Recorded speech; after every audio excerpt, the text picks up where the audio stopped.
Sup guys, this is our grind, god damn it, and today I'm fucking excited now. I might not hear it, but you're hearing it. You're hearing some good ass fucking music, that's right.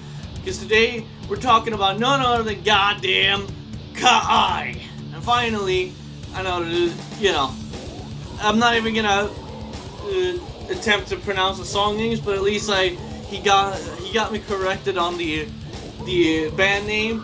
But how I'm gonna treat some of these is I'm gonna pronounce the names I can't pronounce in the way I'm gonna read them as if they're Japanese words, because I don't know how to speak Hawaiian, I don't know how to speak Japanese, but know how to pronounce Japanese words. So I'm just gonna do it like that essentially, so that some people might think I'll look smart, but really I'm just fucking dumb. But this guy Paul right here, he's got a new album called Tales from the Land of Fire.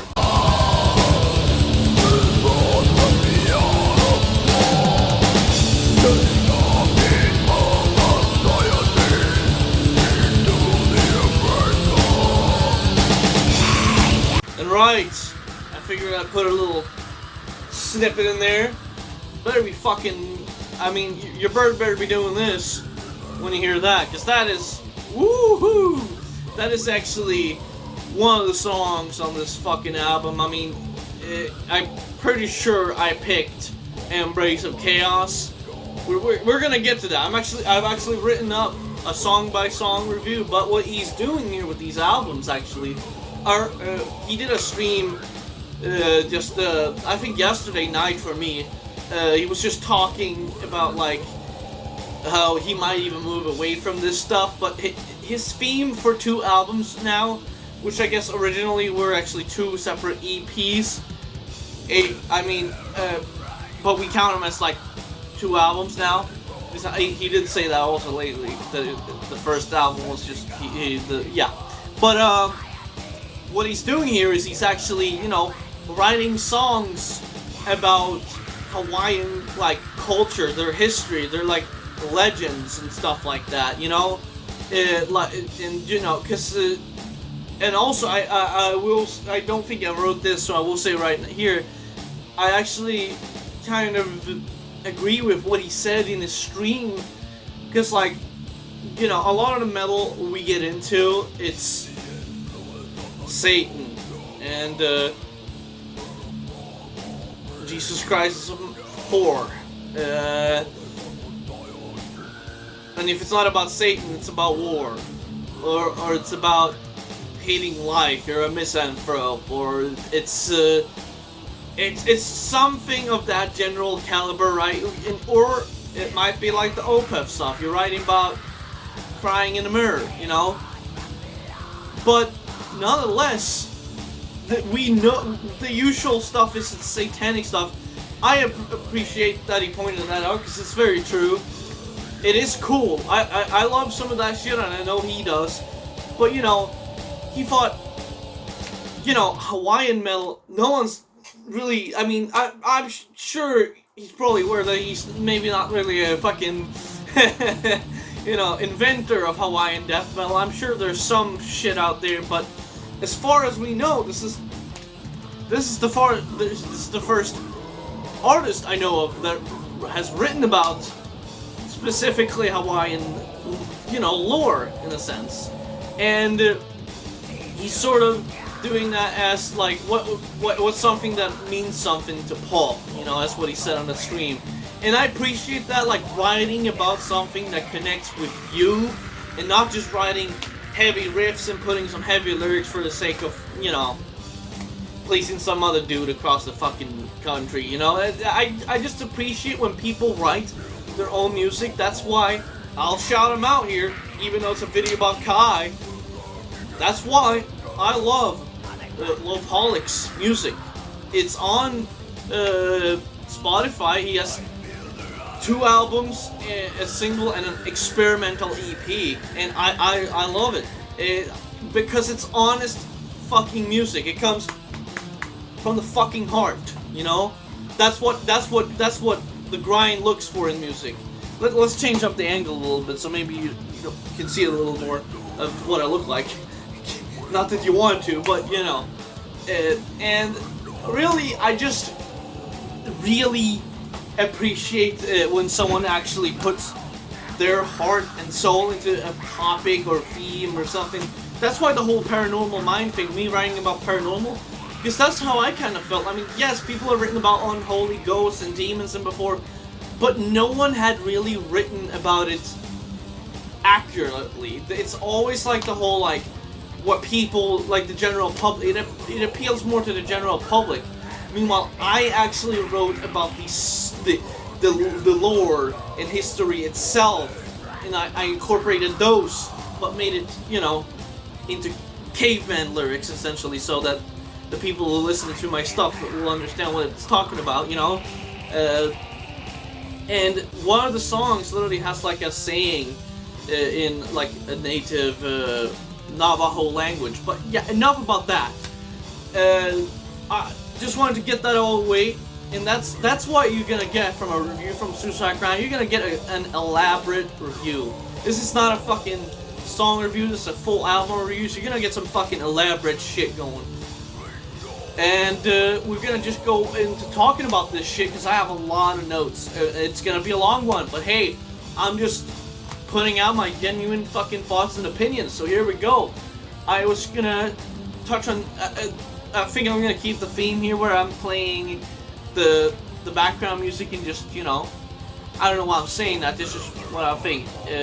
But, you know, as we seek distant shores, it starts off with some pretty straightforward death metal riffing, like melodic death metal, because he kind of does a melodic death metal, but he sometimes throws in like a completely just black metal part. Like, we're gonna get into that later, but I that's something I do appreciate as well. He does a little bit of mixing, even though it's like, yeah, you could easily pin this as, okay, it's a death metal album, but it's got death metal and a couple other things moving the ship, you know? But it's a pretty fucking catchy riff that reminds me of some real old school, you know, some real good old school melodic death metal, you know what I'm saying? You know what I'm saying? And then the chorus riff, we're gonna have that a couple times, maybe two actually, because I don't think I wrote too many times, because I don't really know what qualifies as a chorus in his songs.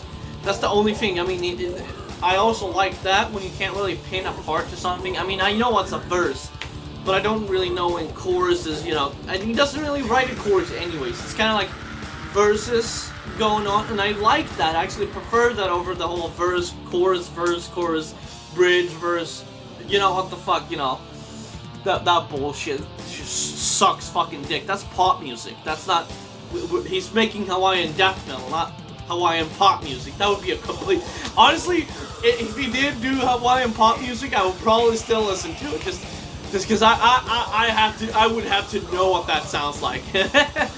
But we're gonna head into what I was talking about here, and then it does also have a part, and yeah, the chorus riff is fucking catchy as shit. I didn't need to fucking put that.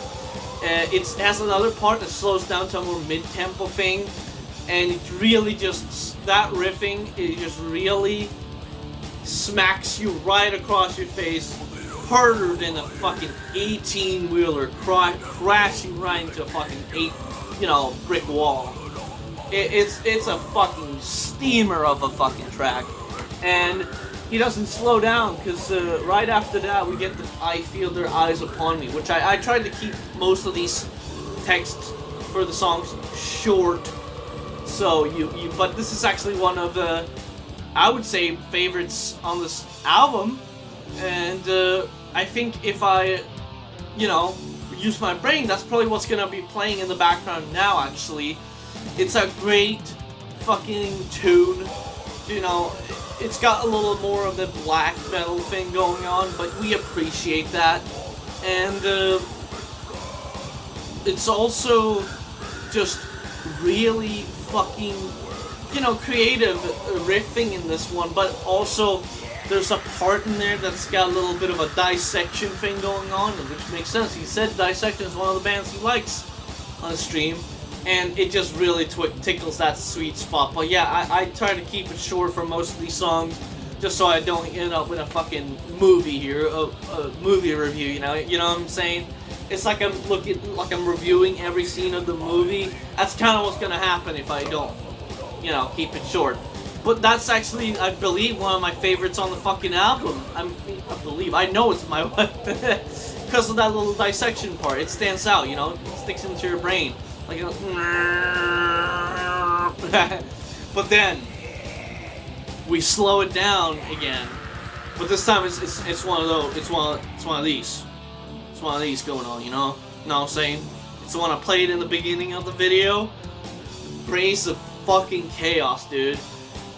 It starts with what I would best call some Slayer-esque heavy groove going on. Like, my best example for that is the verse riff for Bloodline by Slayer. And I don't know if he likes that, but that's what it reminds me of, goddammit. So if that keeps you up at night, that's whatever. I know he likes some later Slayer, I just don't know how far that goes in terms of the extent. But that's it literally, like, you put the songs next to each other, it's the same kind of, like, groovy riffing, but it's still, it's got some roughness and toughness to it. And this one is just, I mean, it's heavy start to finish, and it's one of my favorite songs on the fucking album for a fucking reason, It's just absolutely killer, Just complete annihilation, and it's yeah. I don't know. I'm at a loss for words, because it's just that some of this is so good it's hard to describe it, But this one is one of my favorites for that fucking exact reason, because it's so fucking chugga-lugga, It's my kind of homie.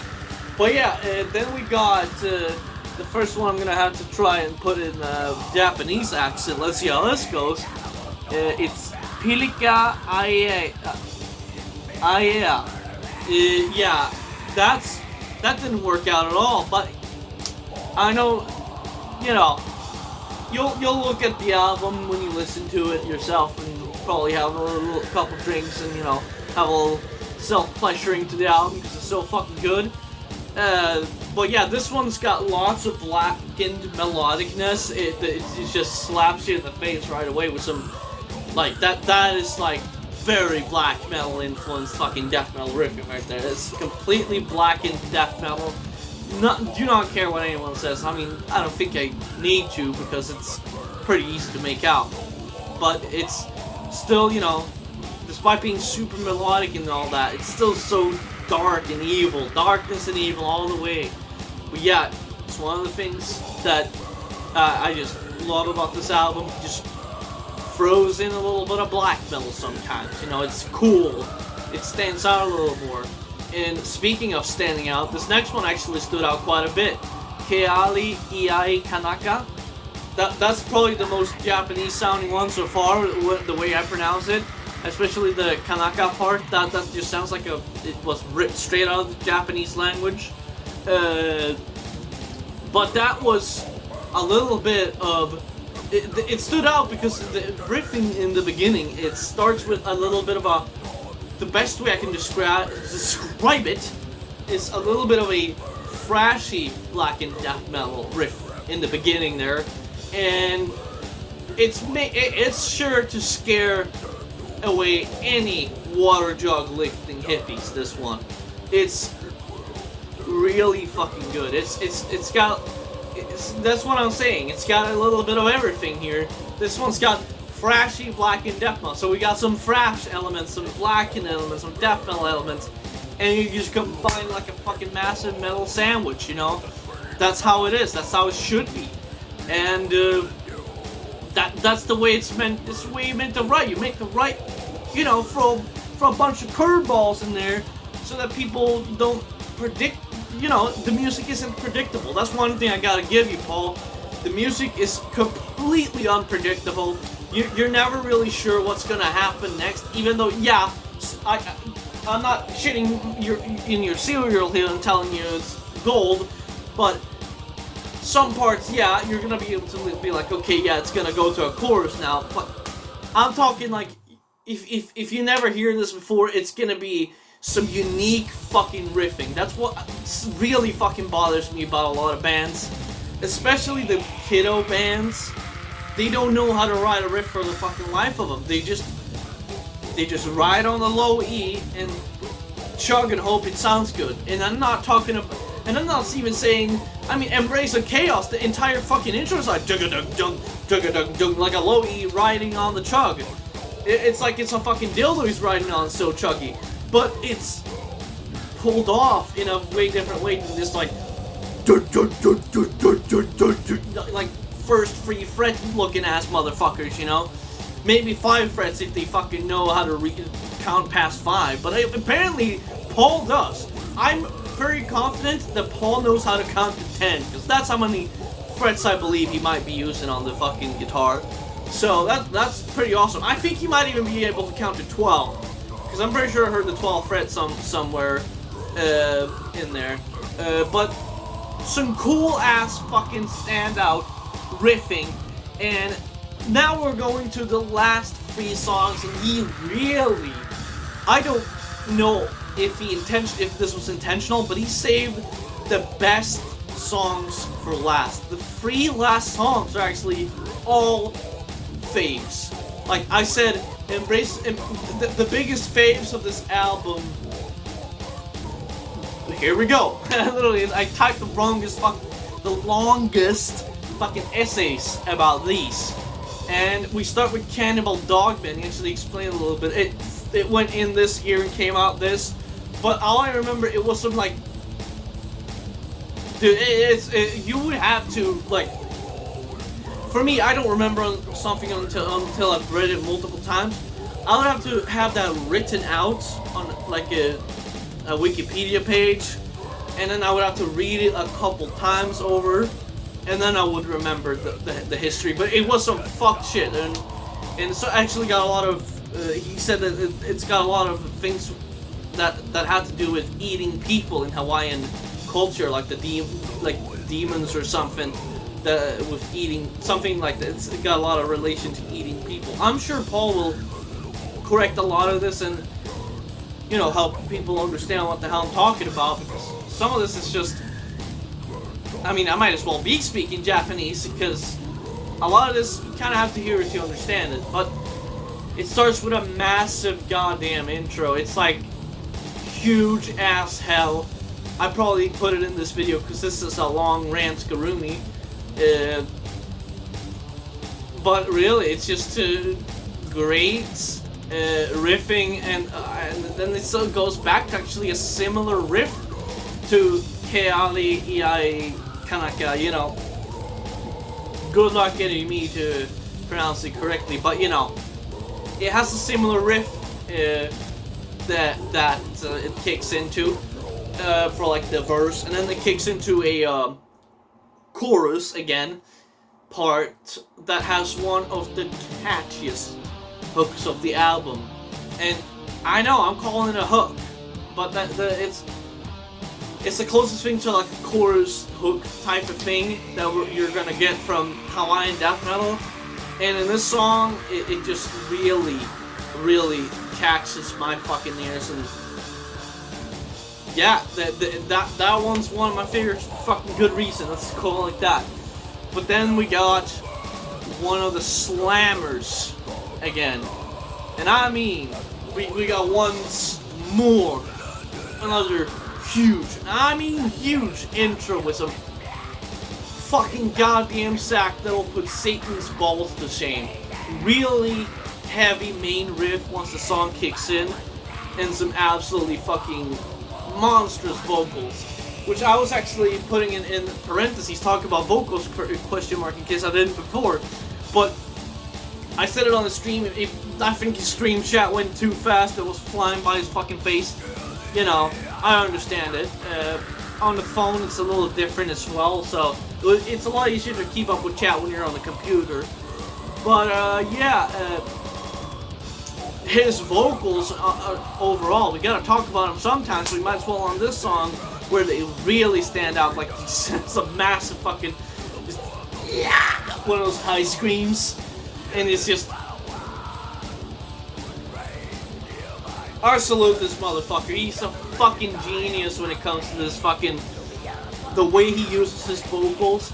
He has some absolutely monstrous fucking low growls. Like it's like one of those low growls that is like you're impressed how fucking monstrous it sounds, and it's just completely just it rips. It tears you a new fucking asshole, his fucking vocals. And his high screams are so piercing and fucking vile. It's just, his high screams honestly rival that of, like, one of Lop's favorites, Danny Filth. It honestly rivals that stuff. I actually listened to a song of their first album, and I thought it was actually like, wow, this is pretty good. It's actually like black metal with like brutal death metal drumming, believe it or not. Like, it sounds like a death metal drummer playing death metal beats over black metal riffing and vocals, essentially. And the riffing was even like some death metal-ish riffing as well. I know it says they started as a death metal band on the demo, but dude, it's actually pretty fucking good. But it rivals. It rivals. It honestly competes with a lot of fucking high screams. So like, I mean, what else? What's another guy that does a high scream? I mean, Vector, David DeSanto. I'd say he would give Dave a fucking run for his money. Paul's got some fucking high screams. But now, and I hope I did save this one for last in my little track list here. I can't promise that what I say come out of my mouth is the order that they come in the video, but we'll see how that goes. But yeah, Demons of Ni'ihau. This one is the winner of the album, and also the finisher, which is a very fitting description for what the track makes me want to do. This one is not just a winner for no fucking reason. This one just knocked it out the fucking park with all the riffs. Every riff is super catchy and just super standout. If I had to call any of Paul's songs his hammer smash face, like Daydog does, it would be Demons of Ni'ihau. This one's just the main. It's just, it's so fucking good and catchy. It's like the main riff. In fact, literally last night, it kept me up last night. Because I kept hearing it in my head like it was a goddamn little demon in there telling me to stay awake, which actually is pretty fitting considering demons are very obviously in the topic at hand. And just all in all, this song really sealed the deal for me on whether this album was going to end up in a video later this year, and not because... or not. Because you bet your ass. You bet your ass! This is not the last time I mentioned this album on my channel. Let's just call it like that. But yeah, I've given this as much of a fucking elaborate review as I could without making it a feature-length movie. I hope you enjoyed the review and the good feedback, because I only have good. I know this track, I know Moonshine Talking, I'm not calling you out, don't worry about that. I know he said like some of the songs on the previous album, they end suddenly, and this is one of them. But I actually like the way it ends suddenly. It's kind of like, it ends like that. You know, that note. I kind of did a Mongolian throat singing there. By the way, I know how to do that, I just don't know how to incorporate it in music. Maybe I should make like a song here, like, instead of making, because I think one song is gonna have to be scrapped. I was thinking about this last night, and it's just not working out in my head how I'm gonna write the lyrics. And if I don't feel good about the lyrics, I have to change the song. So I might make some Egyptian fucking, you know, throat singing, whatever the hell. You never know what's gonna happen with the Suicide Grind. But yes, it's That's the kind of review you're gonna get on the Suicide Grind channel. You're gonna get an honest review. He's gonna go into as much detail as he can without talking for 2 hours. Because really, if I really wrote down everything that I wanted to say about this album, the video would easily be like 40-50 minutes. And that's just how good this fucking album is. As far as the rating goes, it goes off the rating scale. This is one of those 12 out of 10 albums. Like, dude, I see myself putting this album right after like a Dissection to Somberlane or something like that. I'll have to say it. It's up there. It's up there with the greats. This right here is one of the greatest albums I have heard. And I'm not just saying that to, you know, I'm saying that from the fucking bottom of my metal heart. Only true fans know that one. Yes, that is a fucking Accept reference. I like Accept, okay? I know some people fucking hate it because they were kind of like the glam metal thing, but more aggressive. Fuck you, I love glam metal. But it's... I'd put it right up there. This is an album that could easily just be spun right in between. Like, right in between Hammer Smash, you know, Tomb of the Mutilated, even though my favorite's The Bleeding. I could play this right after The Bleeding. My boyfriend, he said like, oh, what's this album cover? It's like a Blessed Are the Sick looking album cover. I was like, sure, I guess I can see it, but I would put this album on right after Blessed Are the Sick. It's a great, and this one's gonna be competing with my album this year in my list later this year, because believe it or not, that it's gonna have to go in there. The way it came out, just it soothed the grind. This album can get grind out of bed in the morning and be a nice little bedtime story when he wants to go to sleep, because you know it's got the Hawaiian, you know, storytelling in there. But this one is a perfect, just start to finish perfect album. No fucking filler at all killer, no filler. Listen to this one twice on Sunday, and in fact I was going to listen to this twice last Sunday, I'm pretty sure, if it was August 3rd. Yeah, I was, but I kind of got stuck in some other bullshit, and you know, shit happens. But yeah, I can't say much more than that really, without dragging this out like a muff, and I've already dragged it out like a muff. So thank you guys for watching, and fucking go jam that Tales from the Land of Fire, because it's some fucking killer fucking ass motherfucking death metal from from Nebraska, but from, you know, it comes from the Hawaiian heart. It's some really fucking killer fucking Hawaiian death metal from Nebraska, okay? Fucking, I can't fucking, you know what? Fuck you, fuck your dad, fuck your mom, fuck everything.